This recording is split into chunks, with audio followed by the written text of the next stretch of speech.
കാര്യങ്ങൾ വരുത്തി ഹാലലുയ. സന്തോഷത്തോടെ ഹാലലുയ. സ്വരം വരുത്തി ഹാലലുയ. കാര്യങ്ങൾ വിശി ഹാലലുയ.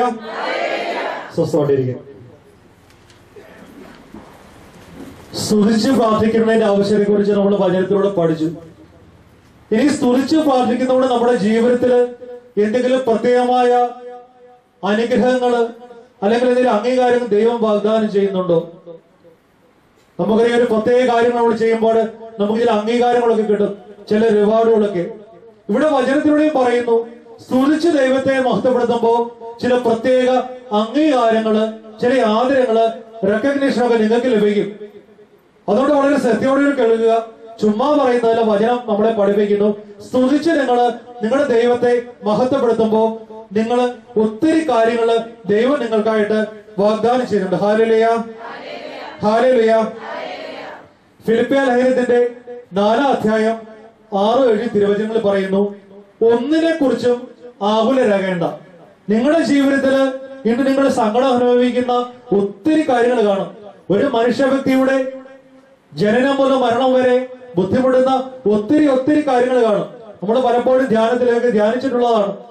എന്നാൽ വചനം പറയുന്നു, ആ ഒരു കാര്യങ്ങളെ കുറിച്ച് നിങ്ങൾ ആകുലരാകേണ്ട, മറിച്ച് പ്രാർത്ഥനയിലൂടെയും അപേക്ഷയിലൂടെയും കൃതജ്ഞതയിലൂടെയും നിങ്ങളുടെ യാചനകൾ ദൈവസന്നിധിയിൽ അർപ്പിക്കും. ഹാലലുയ, ഹാലലുയ. നമ്മൾ ചെയ്യുന്നത് നമ്മുടെ യാചനകൾ മാത്രം ദൈവത്തിന് മുന്നിലേക്ക് ഇട്ടുകൊടുക്കുന്നു. എനിക്കൊരു വീട് വേണം, എനിക്കൊരു ജീവിത പങ്കാളി വേണം, എനിക്ക് ഉദരഫലം വേണം, എന്റെ കടബാധ്യത മാറണം, ഇങ്ങനെ ഒത്തിരി യാചനകൾ മാത്രമാണ് സർവേഷ്. വചനം പറയുന്നു, കൃതജ്ഞതാ സ്തോത്രങ്ങളോടുകൂടി ഇതുവരെ എന്നെ നടത്തിയ ദൈവത്തിന് നാളുകളിലും എന്നെ നടത്താനാകും എന്നുള്ള ഉത്തമ ബോധ്യത്തോടുകൂടി ദൈവത്തെ സ്തുതിച്ച് പ്രാർത്ഥിക്കുക. അപ്പോൾ എന്ത് സംഭവിക്കുന്നു? വചനം പറയുന്നു, അപ്പോൾ നമ്മുടെ എല്ലാ ധാരണകളെയും അതിലംഘിക്കുന്ന ദൈവത്തിന്റെ സമാധാനം നിങ്ങളുടെ ഹൃദയങ്ങളെയും ചിന്തകളെയും യേശു ക്രിസ്തുവിൽ കാത്തുകൊള്ളും. ഹാലലുയ, ഹാലലുയ, ഹാലലുയ. നമുക്ക് നമ്മുടെ ജീവിത പ്രശ്നങ്ങളെ കുറിച്ച് ചില ധാരണകളുണ്ട്. അതിങ്ങനെയാകും, എന്റെ കടഭാരത്തിന്റെ കാര്യങ്ങൾ ഇങ്ങനെയാകും, എന്റെ മക്കളുടെ പഠനം ഇങ്ങനെയാകും, എന്റെ ജീവിത പങ്കാളിയുടെ കാര്യം ഇങ്ങനെയാകും. പക്ഷെ വചനം പറയുന്നു, സ്തുതിച്ച് പ്രാർത്ഥിക്കുമ്പോ നമ്മുടെ എല്ലാ ധാരണകളെയും അതിലംഘിക്കുന്ന ദൈവത്തിന്റെ ഒരു വലിയ സമാധാനം എന്നിലും നിങ്ങളിലും ഉണ്ടാവും. ഹാലലുയ, ഹാലലുയ. നമുക്കറിയാം, അസമാധാനമാണ് ഇന്ന് നമ്മൾ അഭിമുഖീകരിക്കുന്ന ഏറ്റവും വലിയ കാര്യം. തൊഴിൽ സ്ഥലത്തായാലും കൂട്ടായ്മയിലായാലും ജീവിത പങ്കാളിയുമ്പോൾ നമ്മൾ തമ്മിലായാലും മക്കളും മാതാപിതാക്കളായാലും അസ്വാരസ്യത്തിൻ്റെതായ വേളയിലാണ് പോവുക. സമാധാനം നമുക്കില്ല. എന്നാൽ ദൈവം പറയുന്നു, നിങ്ങൾ സ്തുതിച്ച് പ്രാർത്ഥിക്കുക. നിങ്ങൾ സ്തുതിച്ച് പ്രാർത്ഥിക്കുമ്പോൾ ഒരു വലിയ ദിവ്യമായ സമാധാനം എനിക്ക് നിങ്ങൾക്ക് ലഭിക്കും. അതുകൂടാതെ നമ്മുടെ ആഗ്രഹങ്ങളൊക്കെയും അവനെ സാധിച്ചു തരികയും ചെയ്യും. ഹാലലുയ, ഹാലലുയ. കരങ്ങൾ വരുത്തി ഹാലലുയ, കരങ്ങൾ വീശി ഹാലലുയ. 103-ാം സങ്കീർത്തനത്തിന്റെ 1 മുതൽ 6 വരെയുള്ള വചനങ്ങളും സ്തുതിച്ച് പ്രാർത്ഥിക്കുമ്പോൾ നമുക്ക് ലഭിക്കുന്ന അംഗീകാരങ്ങളും അനുഗ്രഹങ്ങളുമാണ്. വചനം പറയുന്നു, എന്റെ ആത്മാവെ കർത്താവിനെ വാഴ്ത്തുക, എന്റെ അന്തരംഗമേ അവിടുത്തെ വിശുദ്ധ നാമത്തെ പുകഴ്ത്തുക. എന്റെ ആത്മാവെ കർത്താവിനെ വാഴ്ത്തുക, അവിടുന്ന് നൽകിയ അനുഗ്രഹങ്ങളൊന്നും മറക്കരുത്. ഹാലലുയ. പുതിയ പുതിയ ആഗ്രഹങ്ങൾക്കായി, പുതിയ ഇഷ്ടങ്ങൾക്കായി ദൈവത്തിന് മുന്നിൽ അപേക്ഷിക്കേണ്ട എന്ന് ദൈവം പറയുന്നില്ല. ഏത് നമുക്ക് തരുന്ന, നമ്മളെ മാറോടണയ്ക്കുന്ന ഒരു സ്വർഗീയ പിതാവ്, ആബാ പിതാവാണ് എനിക്ക് നിങ്ങൾക്കുള്ളത്. ഒന്നും ചോദിക്കണമെന്ന് അവിടുന്ന് പറയുന്നത്. പക്ഷേ ഏതൊരു പിതാവിനെയും മാതാവിനെയും പോലെ അവിടുന്ന് ആഗ്രഹിക്കുന്ന ഒരു കാര്യമുണ്ട്. പണ്ടൊക്കെ ചെയ്ത കാര്യങ്ങൾക്ക് ഒന്ന് തന്നെ പ്രകാശിപ്പിക്കുവാൻ, അവിടത്തേക്ക് വേണ്ടി നിങ്ങളുടെ ജീവിതത്തിലെ ഒരൽപ്പങ്ങളെ മാറ്റിവെക്കുവാൻ, അവിടുന്നുമായി ഒരു സ്നേഹ സംഭാഷണത്തിൽ ഏർപ്പെടുവാന് ദൈവവും നമ്മളെ പോലെ തന്നെ ആഗ്രഹിക്കുന്നതുകൊണ്ട് അവിടത്തേക്ക് എല്ലാ കാര്യങ്ങളിലും നന്ദി പ്രകാശിപ്പിക്കുക. വീണ്ടും സ്തുതിച്ച് പ്രാർത്ഥിക്കുമ്പോൾ അവിടുന്ന് നിന്റെ അകൃത്യങ്ങൾ ക്ഷമിക്കുന്നു. നമ്മുടെ ജീവിതത്തിൽ വന്നുകൊണ്ടായ പാപകരമായ എല്ലാ സാഹചര്യങ്ങളും വിശുദ്ധ കുമ്പസാരത്തിലൂടെ വഴിയിൽ നിന്നും പാപമോചനം നേടിയ ശേഷം സ്തുതിച്ച് പ്രാർത്ഥിക്കുമ്പോൾ നമ്മുടെ അകൃത്യങ്ങളൊക്കെയും ദൈവം മറക്കുന്നു, അവ നമ്മളോട് പൊറുക്കുന്നു. നമ്മുടെ കടുചുവപ്പായ പാപങ്ങളൊക്കെയും മഞ്ഞ പോലെ വെണ്മയുള്ളതാക്കി അവിടുന്ന് പറയുന്നു. ഹാലലുയ, ഹാലലുയ. വീണ്ടും അവിടുന്ന് പറയുന്നു, നിന്റെ രോഗങ്ങളൊക്കെയും സുഖപ്പെടുത്തുന്നു. ഹല്ലേലൂയ. സ്തുതിച്ച് പ്രാർത്ഥിക്കുമ്പോ സ്തുതി പ്രാർത്ഥനയുള്ള വചന കൂടാരങ്ങളില്, ധ്യാന കേന്ദ്രങ്ങളില് രോഗശാല നടക്കുന്നതിന്റെ ഏറ്റവും വലിയ കാരണം ഇതാണ്. ദൈവം ഏറ്റവും കൂടുതൽ സന്തോഷിക്കുക, അല്ലെങ്കിൽ ദൈവത്തിന് ഏറ്റവും കൂടുതൽ സംപ്രീതി വരുന്ന ഒരു പ്രാർത്ഥന എന്ന് പറയുന്നത് ദൈവത്തിന് നന്ദി പറയുന്ന, മഹത്വപ്പെടുന്ന ഒരു പ്രാർത്ഥനയാണ്. ഞാൻ നിങ്ങളുടെ ജീവിതകാലം മൊത്തം കരഞ്ഞു പ്രാർത്ഥിച്ചാൽ ഒരുപക്ഷെ ദൈവത്തിന് അത്രമാത്രം തൃപ്തി എന്റെ നിങ്ങളുടെ ജീവിതത്തിൽ കാണുന്നില്ല. പക്ഷേ മറിച്ച് ഞാന്റെ പാപം, എന്റെ അഹങ്കാരം വിട്ടുകളഞ്ഞ് എന്റെ ദൈവമാണ് ഏറ്റവും വലിയ മഹോന്നതൻ, മഹത്വമുള്ളവൻ, അവനല്ലാതെ ഞാന്റെ ഒരു കാര്യവും നടക്കില്ല ബോധ്യത്തോടുകൂടി ദൈവത്തിനെ സ്തുതിച്ച് പ്രാർത്ഥിക്കുമ്പോൾ വൈദ്യശാസ്ത്രം പോലും വിട്ടുകളഞ്ഞ, എനിക്ക് രക്ഷയില്ലെന്ന് പറഞ്ഞ മഹാരോഗങ്ങൾ പോലും ഈ സ്തുതിച്ച് പ്രാർത്ഥിക്കുമ്പോൾ മാറുന്നു. ഞാൻ നിങ്ങൾ സുഖപ്പെടുത്തുന്നു. വീണ്ടും അവിടുന്ന് നിന്റെ ജീവനെ പാതാളത്തിൽ നിന്ന് രക്ഷിക്കുന്നു. ചില സാമ്പത്തിക തകർച്ചകളുടെ, കടഭാരങ്ങളുടെ, കുടുംബത്തിൽ സമാധാനമില്ലാത്തതിന്റെയൊക്കെ ചില പാതാളങ്ങളില് ഞാനും നിങ്ങളും കര കയറാൻ, ഈ ഭൂമിയിലേക്ക് കയറാൻ ഒരു മാർഗമില്ലാതെ അലയുകയായിരിക്കും. പക്ഷെ വചനം പറയുന്നു, സ്തുതിച്ച് പ്രാർത്ഥിക്കുമ്പോ അവിടുന്ന് നിന്റെ ജീവനെ പാതാളത്തിൽ നിന്നും രക്ഷിക്കുന്നു. Hallelujah, hallelujah. സന്തോഷത്തോടെ ഹല്ലേലൂയ, ഉണർവോടെ ഹല്ലേലൂയ. അവിടെ നിന്ന് സ്നേഹവും കരുണയും കൊണ്ട് നിന്നെ കിരീടമണിക്കുന്നു. ഹല്ലേലൂയ. നമുക്കറിയാം, കിരീടമണിയ ആരാണ്? രാജാക്കന്മാരാണ്. അഗതികളായ, നിരാലംബരായ എന്നെയും നിങ്ങളെയും കിരീടമണിയിക്കാൻ വരെ നമ്മുടെ സ്വർഗ്ഗസ്ഥനായ ദൈവം തയ്യാറാണ്. നീ സ്തുതിച്ച് പ്രാർത്ഥിക്കുന്നുണ്ടെങ്കിൽ, സ്തുതിച്ച് പ്രാർത്ഥിക്കാൻ നീ മനസ്സ് കാണിക്കുന്നുണ്ടെങ്കിൽ സ്നേഹത്തിന്റെയും കരുണയുടെയും കിരീടം അവിടുന്ന് നിന്നെ അണിയിക്കും. നിന്റെ യൗവനം കഴുകന്റെ പോലെ നവീകരിക്കപ്പെടും. നിന്റെ ജീവിതകാലം അത്രയും നിന്നെ സംതൃപ്തൻ. ഹല്ലേലൂയ. നമ്മൾ ആഗ്രഹിക്കുന്ന നമ്മുടെ ജീവിതത്തിലുള്ള ചില സുഖങ്ങളൊക്കെ ഉണ്ട്. അതിനുവേണ്ടിയാണ് ദൈവത്തെ മറന്നുകൊണ്ട് ഞാൻ നിങ്ങൾ പോവുക. മദ്യത്തിന്റെ, മയക്കുമരുന്നിന്റെ, ചില നൈമിഷിക സുഖങ്ങളുടെയൊക്കെ പുറകെ നമ്മളിങ്ങനെ പോകും. പക്ഷെ ആ സുഖങ്ങൾക്ക് പരിധിയുണ്ട്, പരിമിതിയുണ്ട്. ആ സുഖങ്ങൾക്കൊന്നും എന്റെ ശരീരത്തിനോ എന്റെ മനസ്സിനോ ശാശ്വതമായ സമാധാനം, സംതൃപ്തി നൽകാനായിട്ട് സാധിക്കുന്നില്ല. എന്നാൽ വചനം പറയുന്നു, നീ സ്തുതിച്ച് പ്രാർത്ഥിച്ചാൽ ഒരു ദിവസത്തേക്കല്ല, ഒരു മാസത്തേക്കല്ല, നിന്റെ ജീവിതകാലം അത്രയും നിന്നെ സംതൃപ്തനാകും. Hallelujah, hallelujah, hallelujah. വീണ്ടും സുഭാഷിതങ്ങളിൽ വചനം പറയുന്നു, സ്തുതിച്ച് പ്രാർത്ഥിക്കുമ്പോ സന്തുഷ്ടമായ ഒരു ഹൃദയം നമുക്ക് ലഭിക്കുന്നു. ഹല്ലേലൂയ. വചനം വായിച്ച് ധ്യാനിക്കുമ്പോ, പ്രാർത്ഥിക്കുമ്പോ, ദൈവത്തെ മഹത്വപ്പെടുത്തുമ്പോ ദൈവത്തിന്റെ മുഖത്തെ ആ ദൈവമായ പ്രകാശം എന്റെയും നിങ്ങളുടെയും മുഖത്തേക്ക് വരുന്നു. അതുകൊണ്ടാണ് വചനം പറയുക, സന്തുഷ്ടമായ ഹൃദയം മുഖത്തെ പ്രസന്നമാക്കുന്നു, ഹൃദയവ്യത ഉന്മേഷം കെടുത്തി കളയുന്നു. എന്റെയും നിങ്ങളുടെയും ജീവിതത്തിലെ ചില നൊമ്പരങ്ങള്, ചില കെടുതികള് നമ്മുടെ മനസ്സില് വളരെ പ്രകടമായിട്ട് അത് മുഖത്ത് നമുക്ക് തെളിവായിട്ട് കാണാം. അതുകൊണ്ട് പറയാൻ ചോദിക്കുക, എന്താണ് ഒരു നിരാശ, എന്താണ് മുഖത്തിന് വൈഷമ്യം? വചനം പറയുന്നു, സ്തുതിച്ച് പ്രാർത്ഥിക്കുമ്പോ സന്തുഷ്ടമായ, സംതൃപ്തമായ ഹൃദയം എനിക്ക് നിങ്ങൾക്കും ദൈവം തരുന്നു. അങ്ങനെ വരുമ്പോൾ സന്തുഷ്ടമായ ഒരു ഹൃദയം എന്നിൽ നിങ്ങൾ ഉണ്ടെങ്കിൽ അത് നമ്മുടെ മുഖത്തെ പ്രസന്നമാകുന്നു.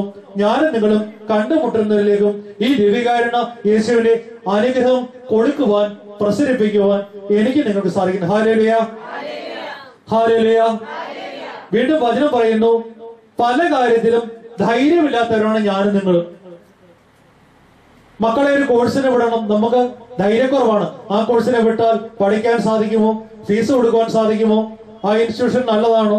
ഒരു വിവാഹാലോചന വരുന്നു, ഏതാണ് സെലക്ട് ചെയ്യണം നമുക്കറിയില്ല. എല്ലാ കാര്യങ്ങളും നമുക്ക് ധൈര്യമില്ലാത്തൊരു അവസരമുണ്ട്. വചനം പറയുന്നു, അപ്പോസ്തല പ്രവർത്തനങ്ങൾ 28 അധ്യായം 15 വചനം, അവിടെയുള്ള സഹോദരർ ഞങ്ങളെ കുറിച്ച് കേട്ടറിഞ്ഞ് ഞങ്ങളെ സ്വീകരിക്കുവാൻ ആപ്യൂസ്മരവും ത്രിപണ്ഡവും വരെ വന്നു. അവരെ കണ്ടപ്പോൾ പൗലോസ് ദൈവത്തിന് നന്ദി പറയുകയും ധൈര്യം ആർജിച്ചു. ഹല്ലേലൂയ. പൗലോസ് പോലും അധൈര്യപ്പെട്ട, വിഷമിച്ചിരുന്ന ഒരു അവസരമുണ്ട്. പക്ഷേ അവിടെ കൂടിയിരിക്കുന്ന ആ ജനസമൂഹത്തെ മൊത്തം കണ്ടപ്പോൾ പൗലോസ് ദൈവത്തിന് നന്ദി പറഞ്ഞു. ദൈവത്തിന് നന്ദി പറഞ്ഞ ആ വേളയിൽ തന്നെ പൗലോസ് ധൈര്യമുള്ളവനെ മാറി. Hallelujah, hallelujah. ഇന്ന് ഏതെങ്കിലും കാര്യത്തില് നിങ്ങളുടെ കുടുംബം അധൈര്യപ്പെട്ട് മാറി നിൽക്കുന്ന ഒരു അവസരം ഉണ്ടെങ്കിൽ ദൈവം പറയുന്നു, ധൈര്യമായിട്ട് മുന്നോട്ട് പോവുക, എന്നിൽ ആശ്രയിക്കുക, ഞാൻ നിന്നെ ധൈര്യപ്പെടുത്തും, നീ എന്നെ സ്തുതിക്കുക, മഹത്വപ്പെടുത്തുക. Hallelujah, hallelujah. വീണ്ടും കൊളോസ്യരുടെ ലേഖനം 4 അധ്യായം 3 വചനം പറയുന്നു, ദൈവം വചനത്തിന്റെ കവാടം ഞങ്ങൾക്ക് തുറന്നു തരാനും ഞങ്ങൾ ക്രിസ്തുവിന്റെ രഹസ്യം പ്രഖ്യാപിക്കാനുമായി നിങ്ങൾ ഞങ്ങൾക്കൂടി പറയും. ഹല്ലേലൂയ. നമ്മൾ സ്തുതിച്ച് പ്രാർത്ഥിക്കുമ്പോൾ വചനത്തിന്റെ കവാടങ്ങൾ തുറന്ന് ദൈവികമായ ചില പൊരുളുകള്, ചില സത്യങ്ങള് എനിക്ക് നിങ്ങൾക്കും മനസ്സിലാക്കാനായിട്ട് സാധിക്കും. ഹല്ലേലൂയ. നമുക്കറിയാം, വിശുദ്ധരുടെ ജീവിതത്തിലൊക്കെ വായിക്കുമ്പോൾ അവരൊന്നും ഏതെങ്കിലും യൂണിവേഴ്സിറ്റിയിൽ പോയി ഒരു വലിയ വിദ്യാഭ്യാസം നേടിയവരായിരിക്കില്ല. യേശുവിന്റെ ശിഷ്യന്മാരെ കുറിച്ച് നമുക്കറിയാം, സാധാരണക്കാരായ മേമ്പടുത്തക്കാരായിരുന്നു. പക്ഷേ യേശു പറഞ്ഞ ചില രഹസ്യങ്ങളുടെ മർമ്മം ഗ്രഹിക്കുവാന് ആ മേമ്പടുത്തക്കാരായ മുക്കുവരായ സാധാരണക്കാരെ അവർക്ക് സാധിച്ചു. എന്തുകൊണ്ടാണ്? അവർ യേശുവിനോടൊപ്പമായിരുന്നത് കൊണ്ട്, യേശുവിന്റെ കൂടെ സഞ്ചരിച്ചതുകൊണ്ട്, ജീവിതത്തിന്റെ 24 മണിക്കൂറുകളിലും യേശുവിനോടൊപ്പം ആയിരുന്നപ്പോൾ, വചനത്തോടൊപ്പം ആയിരുന്നപ്പോൾ, യേശുവിന്റെ അത്ഭുതകരമായ പ്രവർത്തനങ്ങളെ കണ്ട് കേട്ട് മനസ്സിലാക്കിയപ്പോൾ അവർക്ക് ചില കാര്യങ്ങൾക്ക് മനസ്സിലാക്കാൻ സാധിച്ചു. ഞാനും നിങ്ങളും സ്തുതിച്ച് പ്രാർത്ഥിക്കുന്നെങ്കിൽ ചില ദൈവികമായ രഹസ്യങ്ങള് വചനത്തിന്റെ കവാടം തുറന്ന് എനിക്ക് നിങ്ങളും നമ്മുടെ ദൈവം വെളിപ്പെടുത്തി തരും. Hallelujah, hallelujah, hallelujah. വീണ്ടും വെളിപാട് പുസ്തകത്തിന്റെ 19 അധ്യായം 6-ാം വചനം പറയുന്നു, വലിയ ജനക്കൂട്ടത്തിന്റെയും പെരുവെള്ളത്തിന്റെയും ഗംഭീരമായ ഇടിമുഴക്കത്തിന്റെയും ശബ്ദം പോലുള്ള ഒരു സ്വരം ഞാൻ കേട്ടു. ഹല്ലേലൂയ. സർവശക്തനും നമ്മുടെ ദൈവമായ കർത്താവ് വാഴുന്നു. ഹല്ലേലൂയ.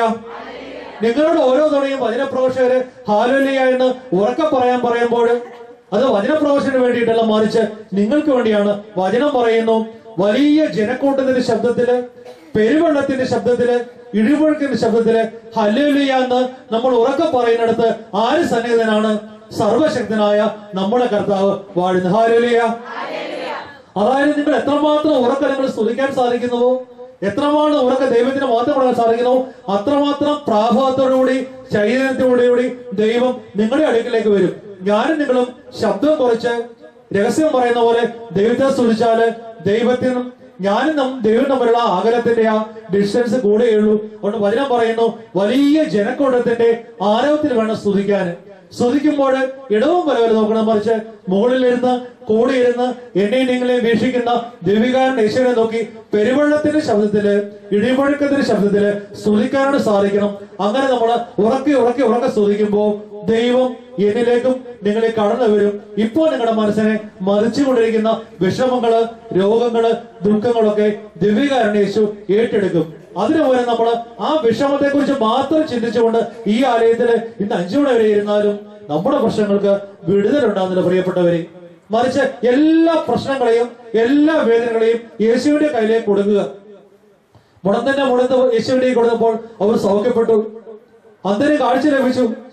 ഓരോ രോഗങ്ങളോ വിഷമിക്കുന്നവരൊക്കെയും നീ എനിക്ക് മതിയായവനാണ്, നീ എനിക്ക് പരിപൂർണനാണെന്ന് പറഞ്ഞുകൊണ്ട് അവരുടെ വിഷമങ്ങളെ, ദുഃഖങ്ങളെ യേശുവിന്റെ കയ്യിലേക്ക് കൊടുത്തപ്പോ യേശു അവയൊക്കെയും തൊട്ടു സൗഖ്യമാക്കിയെങ്കിൽ ഞാനും നിങ്ങളും ഈ ദിവ്യകാരൻ യേശുവിനെ വലിയ സ്വരത്തില് സ്തുതിച്ച് ബന്ധപ്പെടുത്തുമ്പോ അവിടുന്ന് എന്നിലേക്കും നിങ്ങളിലേക്കും കണ്ണു തുറക്കും. Hallelujah, hallelujah.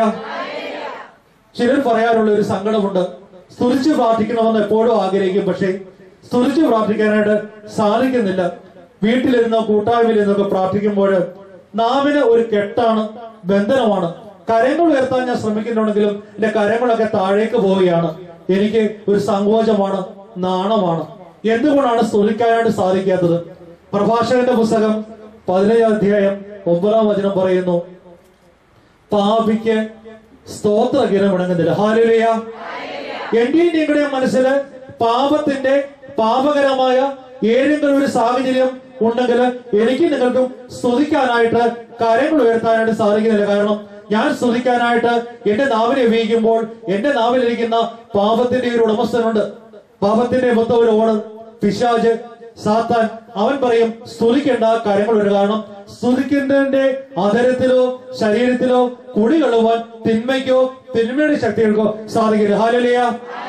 ഞാൻ നിരന്തരം സ്തുതിക്കുന്നുണ്ടെങ്കിൽ എന്റെ ശരീരത്തില് പിശാചിന് ആധിപത്യം പുലർത്താൻ സാധിക്കില്ല. ഹല്ലേലൂയ.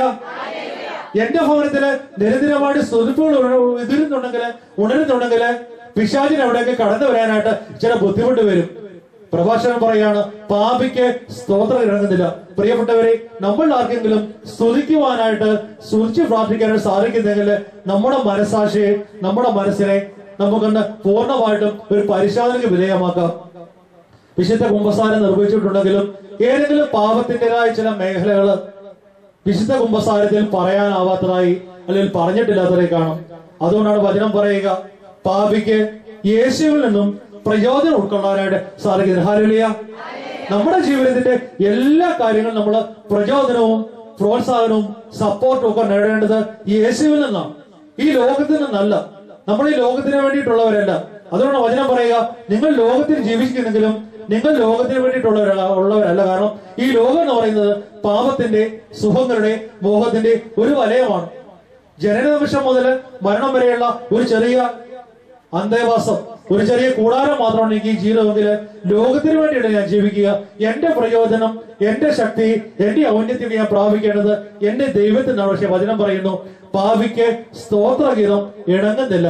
അതുകൊണ്ട് പ്രിയപ്പെട്ടവരെ, പാപകരമായ ജീവിത സാഹചര്യങ്ങള് എന്റെയും നിങ്ങളുടെയും ജീവിതത്തിലുണ്ടെങ്കിൽ നമുക്ക് പൂർണ്ണമായിട്ട് ആ പാപങ്ങളെയൊക്കെ ദിവ്യകാരുണ്യ യേശുവിന് വിട്ടുകൊടുത്തുകൊണ്ട് ഒരു പുതിയ ജീവിത ശൈലിയിലേക്ക് കടന്നു വന്ന് സ്തുതിച്ച് പ്രാർത്ഥിക്കുന്നവരായിട്ട് നമുക്ക് മാറാം. ഹല്ലേലൂയ. കരങ്ങൾ ഉയർത്തി ഹല്ലേലൂയ, കരങ്ങൾ വീശി ഹല്ലേലൂയ, സന്തോഷത്തോടെ ഹല്ലേലൂയ. വീണ്ടും വചനം പറയുന്നു, നിങ്ങളുടെ ജീവിതത്തിൽ സന്തോഷമുള്ള അവസരങ്ങളിൽ നിങ്ങളുടെ ആഗ്രഹങ്ങളെല്ലാം ദൈവം സാധിച്ചു തരുന്ന നിമിഷങ്ങളിൽ മാത്രമല്ല നിങ്ങൾ സ്തുതിക്കേണ്ടത്, മറിച്ച് കഷ്ടതയിലും ബുദ്ധിമുട്ടിലും രോഗത്തിലും ദുരിതത്തിലും സ്തുതിക്കുവാൻ നിങ്ങൾക്ക് സാധിക്കണം. അങ്ങനെ സ്തുതിക്കുമ്പോൾ വലിയ വിടുതൽ സൗഖ്യവും ദൈവം നിങ്ങൾക്ക് തരും. ഹല്ലേലൂയ. അപ്പസ്തോല പ്രവൃത്തികളുടെ 16-ാം അധ്യായത്തിന്റെ 25-ാം വചനം സോബിൻ ബ്രദർ ഗാനത്തിലൂടെ നമ്മൾ പാടിയത് തന്നെയാണ്. അർദ്ധരാത്രിയോടടുത്ത് പൗലോസും സീലാസും കീർത്തനം പാടി ദൈവത്തെ സ്തുതിക്കുകയായിരുന്നു. തടവുകാർ അത് കേട്ടുകൊണ്ടിരുന്നു. പെട്ടെന്ന് ഒരു വലിയ ഭൂകമ്പം ഉണ്ടായി. കാരാഗൃഹത്തിന്റെ അടിത്തറ കുലുങ്ങി. എല്ലാ വാതിലുകളും തുറക്കപ്പെട്ടു. എല്ലാവരുടെയും ചങ്ങലകൾ അഴിഞ്ഞു വീണു. കാവൽക്കാർ ഉണർന്നപ്പോൾ കാരാഗൃഹവാതിലുകൾ തുറന്നു കിടക്കുന്നു കണ്ടു. ഹല്ലേലൂയ. അവരാ ജയിലിന്റെ അല്ലെങ്കിൽ തടവരുടെ ഭിത്തികളോ ജനലുകളോ വാതിലുകളൊന്നും ഇടിച്ചു തകർത്തതായിട്ട് നശിപ്പിച്ചതായിട്ട് വചനം പറയുന്നില്ല. മറിച്ച് വചനം പറയുന്നതാണ്, അർദ്ധരാത്രിയിൽ കീർത്തനം പാടി ദൈവത്തെ സ്തുതിച്ചു മഹത്വപ്പെടുത്തി. അവരുടെ സ്തുതിപ്പുകള് സ്വർഗീയ ഉന്നതങ്ങളിൽ എത്തിയപ്പോൾ ആ ജയിലിന്റെ വാതിലുകളിലൊക്കെ തൂടാമ്പലുകളൊക്കെ തന്നെ താഴെ വീണു. അവരുടെ ചങ്ങലക്കെട്ടുകളൊക്കെ തന്നെ അടിഞ്ഞു കയറിയപ്പെടും. ഹല്ലേലൂയ. ഞാനും നിങ്ങളും സ്തുതിച്ചു പ്രാർത്ഥിക്കുമ്പോൾ ഞാനും നിങ്ങളും ചില തടവറകളിലാണ്, ചില ജയിലുകളാണ്, ചില പാപത്തിന്റെ, രോഗത്തിന്റെ, കടഭാരത്തിന്റെ ഒക്കെ ജയിലുകളിൽ കിടന്ന് ഞാനും നിങ്ങളും ഇന്ന് വിഷമിക്കുന്നു, വീർപ്പുപെടുന്നു. എന്നാണ് ഈ തടവറയിൽ നിന്ന് ഒരു മോചനം ലഭിക്കുക. എന്നാ വചനം പറയുന്നു, ആ തടവറയിൽ കിടന്ന് നിങ്ങൾ ആയിരിക്കുന്നതായ അവസ്ഥയിൽ ആ തടവറയിൽ കിടന്നുകൊണ്ട് തന്നെ ദൈവത്തിനെ മഹത്വപ്പെടുത്തുമ്പോൾ നിങ്ങളുടെ തടവറകളിൽ നിന്നും നിങ്ങൾക്ക് വിമോചനം ലഭിക്കും. നിങ്ങളെ ഇന്ന് ബന്ധിച്ചിരിക്കുന്ന ചില ശാപത്തിന്റെ, രോഗത്തിന്റെ, ദുഃഖത്തിന്റെ, ദുരിതത്തിന്റെ ആ ചങ്ങലകളൊക്കെയും നിങ്ങളെയും വിട്ടുമാറി ഒരു നവസാരഥ്യത്തിലേക്ക് കടന്നു വരാനായിട്ട് നിങ്ങൾക്ക് സാധിക്കും. ഹല്ലേലൂയ. സന്തോഷത്തോടെ ഹല്ലേലൂയ, ഉണർവോടെ ഹല്ലേലൂയ, സ്വരമുയർത്തി ഹല്ലേലൂയ. സ്തുതിച്ച് പ്രാർത്ഥിക്കുമ്പോൾ നമ്മളിതുവരെ ചിന്തിക്കാത്ത രീതിയിലുള്ള ദൈവത്തിന്റെ വളരെ വലിയ വിടുതലുകള്, കൃപകളൊക്കെ നമുക്ക് ലഭിക്കും. ഹല്ലേലൂയ. നമുക്കറിയാം ജോബിനെ കുറിച്ചുള്ള കാര്യം. ജോബിന്റെ പുസ്തകത്തില് നമ്മൾ ഒത്തിരി ധ്യാനിച്ചിട്ടുള്ളതാണ്.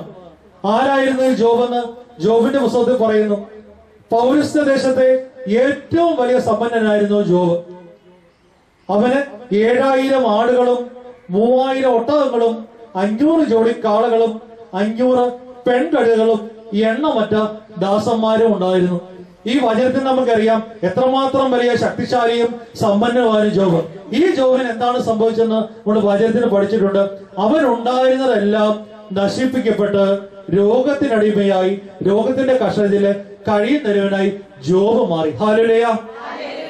അവന്റെ ശരീരത്തിൽ നിന്നും ഈ തൊലിയെല്ലാം അടർന്നു പാടി കണ്ടാൽ വൈരൂപ്യമുള്ള അവസ്ഥയിൽ അവനിരിക്കുകയാണ്.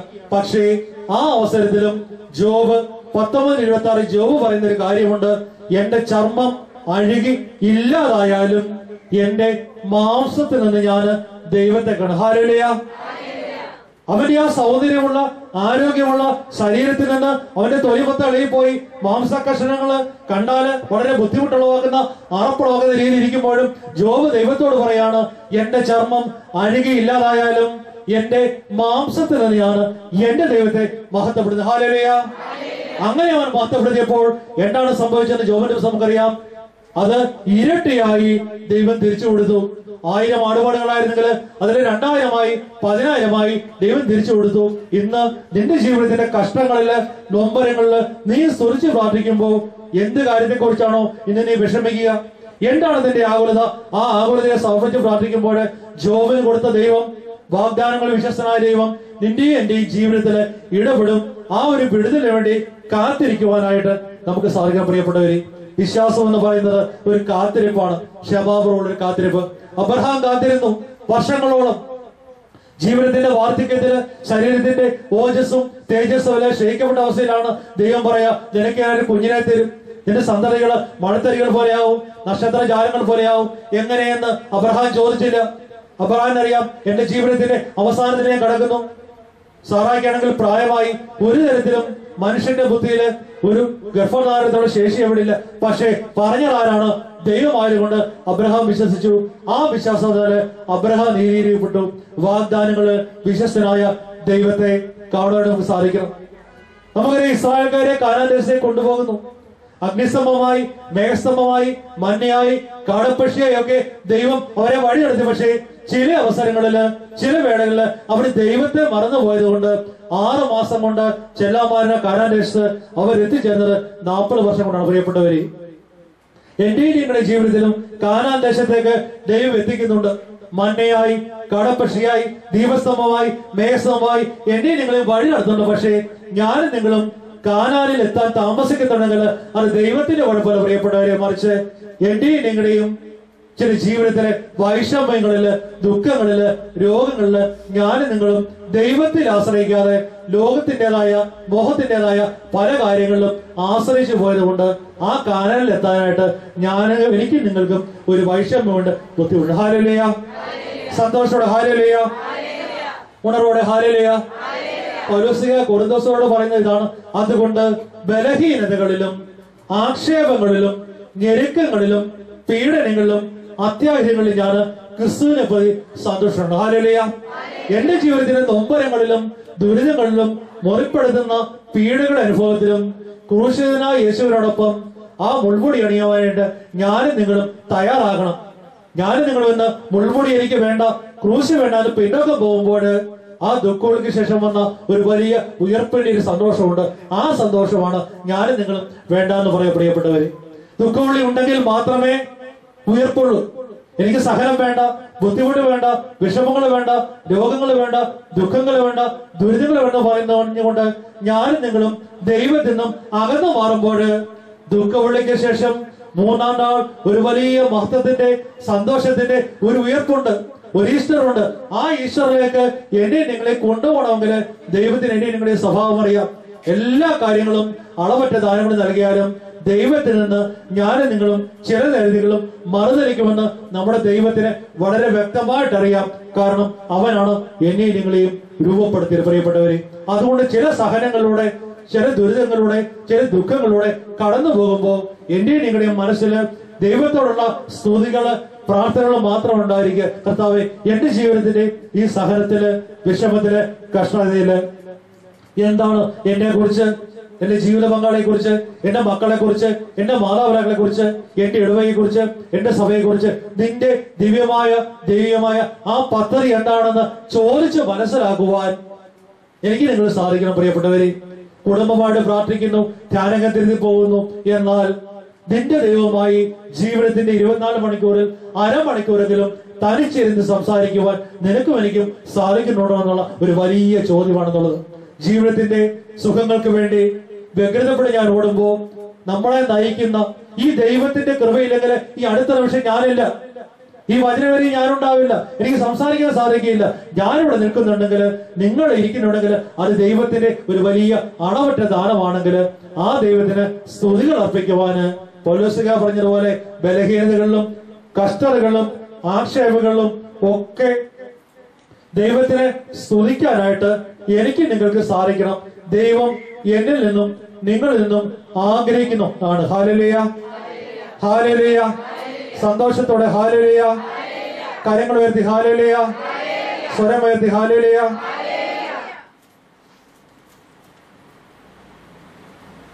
വീണ്ടും സ്തുതി പ്രാർത്ഥിക്കുന്നതിന്റെ ആവശ്യകതയെ കുറിച്ച്, സ്തുതിച്ചാൽ നമുക്ക് ലഭിക്കുന്ന അംഗീകാരത്തെ കുറിച്ചൊക്കെ നമ്മൾ ധ്യാനിച്ചു. വീണ്ടും വചനം പറയുന്നു, നീ സ്തുതിച്ച് പ്രാർത്ഥിച്ചില്ലെങ്കിൽ എന്താണ് സംഭവിക്കുക? ചിലരുടെ മനസ്സിൽ ഇങ്ങനെ ചിന്തയുണ്ടാകാം, സ്തുതിച്ച് തന്നെ പ്രാർത്ഥിക്കുന്നതുണ്ടോ? സ്തുതിച്ച് പ്രാർത്ഥിച്ചില്ലെങ്കിൽ ഞാൻ ഒരുവരൊക്കെ ജീവിച്ചു പോയാൽ പോരെ? ദൈവത്തെ എന്തിനാണ് മഹത്വപ്പെടുന്നത്? എല്ലാത്തിന്റെയും അധിപനായ, എല്ലാത്തിന്റെയും ഉടയനായ ദൈവത്തിന് എന്റേതായിട്ട് പ്രത്യേകിച്ച് സ്തുതിയുടെ ആവശ്യമുണ്ടോ എന്നൊരു ചോദ്യം ഉണ്ടാകാം. വചനം പറയുന്നു, സ്തുതിക്കാത്തവൻ അന്ധകാരത്തിലേക്ക് വീഴുന്നു. Hallelujah, hallelujah. റോമാലേഖനത്തിന്റെ 1-ാം അധ്യായം 21-ാം വചനം ശ്രദ്ധിച്ചു കേൾക്കുക. അവർ ദൈവത്തെ അറിഞ്ഞിരുന്നെങ്കിലും, നമ്മുടെ കൂട്ട് അവരും ദൈവത്തെ അറിഞ്ഞിരുന്നു, അവിടുത്തെ ദൈവമായി മഹത്വപ്പെടുത്തുകയോ അവിടുത്തേക്ക് നന്ദി പ്രകാശിപ്പിക്കുകയോ ചെയ്തില്ല. ഹല്ലേലൂയ. അവരറിഞ്ഞിരുന്നു ദൈവമാണ്, ദൈവം എല്ലാത്തിന്റെയും സൃഷ്ടപ്രപഞ്ചത്തിന്റെയും ഉടയവനാണെന്നൊക്കെ അവരും എന്നെയും നിങ്ങളെ പോലെ അറിഞ്ഞിരുന്നു. പക്ഷേ അവരും ദൈവത്തെ മഹത്വപ്പെടുത്തിയിട്ടില്ല, ദൈവത്തിന് നന്ദി പ്രകാശിപ്പിച്ചില്ല. അതുകൊണ്ട് എന്താണ് സംഭവിക്കുക? അവരുടെ യുക്തി വിചാരങ്ങൾ നിഷ്ഫലമായി തീരുകയും വിവേകരഹിതമായ ഹൃദയം അന്ധകാരത്തിലാണ്ട് പോവുകയും ചെയ്തു. ഹല്ലേലൂയ. വീണ്ടും ആ വചനത്തിന് 24 മുതലുള്ള വചനങ്ങൾ പറയുക, അതുകൊണ്ട് ദൈവം അവരെ തങ്ങളുടെ ഭോഗാസക്തിയിലൂടെ ശരീരങ്ങൾ പരസ്പരം അപമാനിതമാക്കുന്നതിന് വിട്ടുകൊടുത്തു. വീണ്ടും ആ വചനഭാഗം മൊത്തം പറയുക, ഈ ലോകത്തിലെ സകലവിധമായ തിന്മകൾക്കും പാപങ്ങൾക്കും നിന്നെയും നിങ്ങളെയും വിട്ടുകൊടുക്കുവാൻ ദൈവമായിട്ട് അറിവിന്. ഹല്ലേലൂയ. അത് ദൈവത്തിന്റെ കുഴപ്പം കൊണ്ടല്ല, മറിച്ച് ദൈവത്തെ മഹത്വപ്പെടുത്തുവാന് സ്തുതിക്കുവാന് നമുക്ക് സാധിക്കാതെ വരുമ്പോൾ, ദൈവത്തിന്റെ അനുഗ്രഹത്തിന് ഞാൻ നിങ്ങളെ വിട്ടുപോകുമ്പോൾ, ദൈവത്തെ മഹത്വപ്പെടാത്ത സാഹചര്യത്തിൽ ഞാൻ നിങ്ങളെ മഹത്വപ്പെടുത്തുക ലോകത്തെയാണ്. അങ്ങനെ ലോകത്തെ മഹത്വപ്പെടുത്തുമ്പോൾ നമ്മൾ പാപങ്ങൾക്ക്, പാപകരമായ സാഹചര്യങ്ങൾക്ക് വിധേയരാകുന്നു. Hallelujah, hallelujah. വീണ്ടും എങ്ങനെ സ്തുതിക്കണമെന്ന് വീണ്ടും വചനം പറയുന്നുണ്ട്. എങ്ങനെയാണ് സ്തുതിക്കുക? എല്ലാ കഴിവ് ഉപയോഗിച്ച് കർത്താവിനെ സ്തുതിക്കുവിൻ, അവിടുന്ന് അതിനും ഉപരിയാണ്. ഞാൻ ദിവസം 2 ജപമാല ചൊല്ലുന്നുണ്ടെങ്കിൽ, ആഴ്ചയിൽ എല്ലാ ദിവസവും കുർബാന കാണുന്നുണ്ടെങ്കിൽ, എന്റെ വിചാരം എന്റെ ജീവിതത്തിലെ ഒരു വലിയ കാര്യം ഞാൻ ചെയ്തു എന്നൊരു സംതൃപ്തിയിലാണ് ഞാൻ നിങ്ങൾ ഇരിക്കുക. എല്ലാ ബുധനാഴ്ചയും ധ്യാന കേന്ദ്രത്തിൽ വരുന്നു, പ്രാർത്ഥനകളൊക്കെ ചൊല്ലുന്നു, ഒരു വലിയ കാര്യം ദൈവത്തിന് വേണ്ടി ചെയ്തു വന്ന ഒരു മിഥ്യാധാരണയിലാണ് ഞാനും നിങ്ങൾ ഇരിക്കുക. പക്ഷെ വചനം പറയുന്നു, എന്റെ ഈ ആരാധനയോ പ്രാർത്ഥനയോ ഒന്നുമല്ല, മറിച്ച് വചനം പറയുന്നു, എല്ലാ കഴിവും ഉപയോഗിച്ച് ദൈവത്തിനെ സ്തുതിക്കുക. എനിക്ക് എത്രമാത്രം കഴിവുണ്ടോ, എനിക്ക് എത്രമാത്രം ആരോഗ്യമുണ്ടോ, എത്രമാത്രം ശക്തിയുണ്ടോ, ആ കഴിവുകളെ എല്ലാം ഞാൻ ഉപയോഗിക്കേണ്ടത് എന്റെ ദൈവത്തെ മഹത്വപ്പെടുത്താനാണ്. കാരണം എന്താണ്? അവിടുന്ന് അതിനൊക്കെ മതിയായവനാണ്, ഉപരിയാണ്. ഹല്ലേലൂയ. ഞാൻ 100 ജപമാല ചൊല്ലുന്നുണ്ടെങ്കിൽ, എല്ലാ ദിവസവും ദിവ്യകാരുണ്യം സ്വീകരിക്കുന്നുണ്ടെങ്കിൽ, കുർബാന അനുഭവിക്കുന്നുണ്ടെങ്കിൽ, കുർബാന കാണുന്നുണ്ടെങ്കിൽ, അതൊന്നും എന്റെ ജീവനോട് വെച്ച് നോക്കുമ്പോൾ, എന്റെ ദൈവം എനിക്ക് തന്ന അളവറ്റ ദാനങ്ങളുമായിട്ട് വെച്ച് നോക്കുമ്പോൾ ഒന്നുമല്ല, മറിച്ച് ദൈവം എന്റെ ഈ പ്രാർത്ഥനയിലേക്കാളും സ്തുതികളെക്കാളും ഒക്കെ ഉപരിയായിട്ടുള്ള ദൈവമാണ്. ഹല്ലേലൂയ. അങ്ങനെ എല്ലാറ്റിന്റെയും ഉപരിയായിട്ടുള്ള ഈ ദൈവത്തെ നമുക്ക് എഴുന്നേറ്റ് നിന്ന് കരങ്ങളടിച്ച് ഒരു ഗാനത്തിലൂടെ നമുക്ക് ഈ ദൈവത്തിന് നമുക്ക് സ്തുതികൾ അർപ്പിക്കാം. Hallelujah, hallelujah. സന്തോഷത്തോടെ ഹല്ലേലൂയ. കരങ്ങൾ ഉയർത്തി ഹല്ലേലൂയ. കരങ്ങൾ വീശി ഹല്ലേലൂയ. യേശുവേ നന്ദി, യേശുവേ ആരാധന, യേശുവേ മഹത്വം. Hallelujah, hallelujah, hallelujah, hallelujah, hallelujah. കരങ്ങൾ ഉയർത്തി ഹല്ലേലൂയ. കരങ്ങൾ വീശി ഹല്ലേലൂയ. ശബ്ദം ഉയർത്തി ഹല്ലേലൂയ, ഹല്ലേലൂയ. പെരുവെള്ളത്തിന്റെ ശബ്ദത്തിൽ ഹല്ലേലൂയ. ഇടിമുഴക്കുന്ന ശബ്ദത്തിൽ ഹല്ലേലൂയ. എത്രമാത്രം സ്തുതിക്കുക, എത്രമാത്രം സ്തുതിക്കുക. Hallelujah, hallelujah, hallelujah, hallelujah, hallelujah, hallelujah, hallelujah, hallelujah, hallelujah, hallelujah, hallelujah, hallelujah, hallelujah, hallelujah,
Sashi